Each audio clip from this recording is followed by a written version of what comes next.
Hello বন্ধুরা, good morning সবাইকে। আশা করছি যে যেখান থেকে আমার ভিডিওটা দেখছেন সবাই ভালো আছেন, সুস্থ আছেন।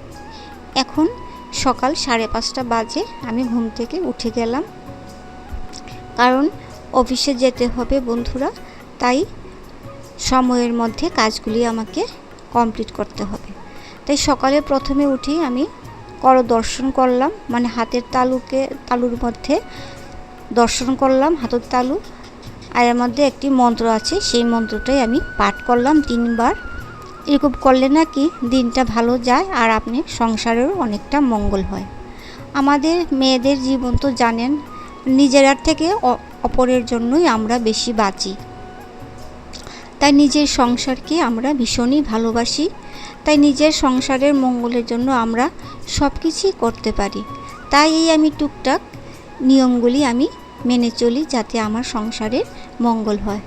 তারপর আজকে আমি শুরু করে দিলাম কাজগুলা। আমি 1-2 দিন পরে এই যে কৌটোগুলি, মশলার কৌটো, চিনির কৌটো, চা পাতার কৌটা, সবগুলি আমি মুছে নিই। জানেন তো, এই যে রান্না করলে না একটা তেল কাস্টে বা আঠা আঠা একটা ভাব সব কিছুর মধ্যেই পড়ে যায়। তাই এইগুলিকে একটু 1-2 দিন পর একটু মুছামুছি না করলে মানে ধরা যায় না।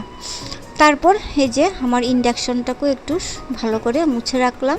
এটা তো নতুন নিয়েছি, আপনাদেরকে আরেকটি ব্লগে আমি বলেছি। তাই যত্ন করেই রাখতে হবে, যে কোনো জিনিসই যত্ন করলে অনেক দিন টিকে। তারপর টুকটাক কিছু বাসন ছিল বন্ধুরা, সেইগুলি আমি একটু ধুয়ে নিচ্ছি, মেজে ধুয়ে নিলাম।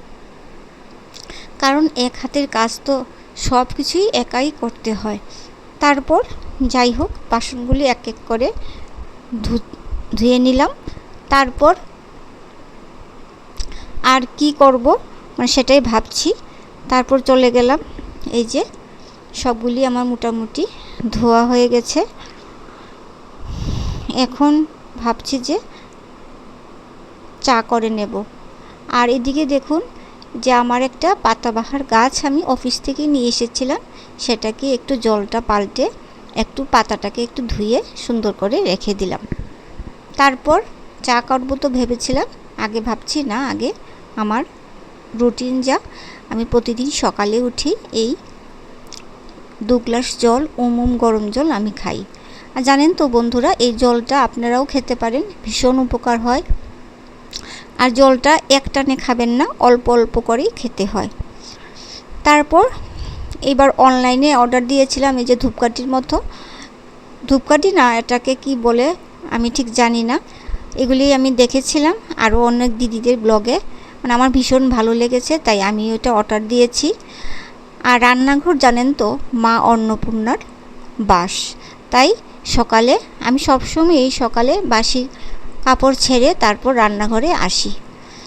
আর এইটা আমি এখন থেকে শুরু করলাম, যে মা অন্নপূর্ণার বাস। আমি আগে থেকেই জানতাম এই কথাটা, তাই একটু ধূপধুনো দেখিয়ে নিলাম। এই যে আপনাদের যে যার মধ্যে আপনারা রান্না করবেন তাকেই আপনারা ধূপধুনো দেখাতে পারেন, তাহলেও মা অন্নপূর্ণার বাস থাকে ঘরের মধ্যে। তারপরে এই যে চার কথা বলেছিলাম, চাটা আপনাদের সাথে গল্প করতে করতে চাটা এদিকে হয়েই গেল, ইন্ডাকশনে বসিয়ে দিয়েছিলাম। চাটা ছেঁকে তারপর ডালটা আমি বসিয়ে দিলাম। আর এদিকে দেখুন ফিল্টারের মধ্যে 1 বালতি জল ঢেলে দিচ্ছি। প্রতিদিনই জল ঢালতে হয়, না এত জল হবে না ফিল্টারে, কারণ এই জলই ভরসা। ফিল্টারের জল ছাড়া তো খাওয়া যাবে না, কোনো কিছুই করা যাবে না। তারপর আমি কি করি জানেন তো বন্ধুরা, সবজির খোসাগুলি আমি সব, পেঁয়াজের খোসা, রসুনের খোসা, সবজির খোসা সবগুলি আমি জমিয়ে রাখি, একটু ফেলি না। এই যে গাছের গুঁড়ার মধ্যে দিলে গাছগুলি ভীষণ সার পায় আর গাছগুলি গ্রোথও খুব ভালো হয়। তারপর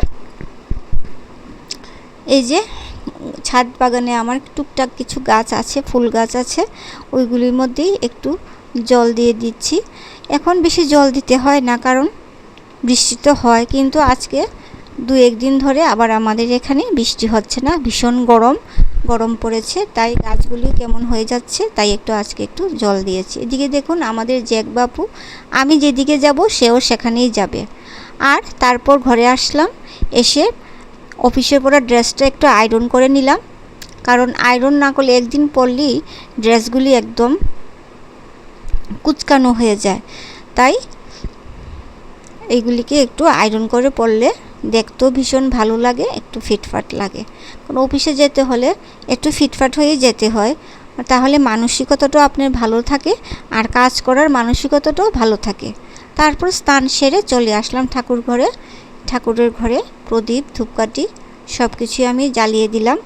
জ্বালিয়ে ঠাকুরকে একটু ভোগ নিবেদন করলাম।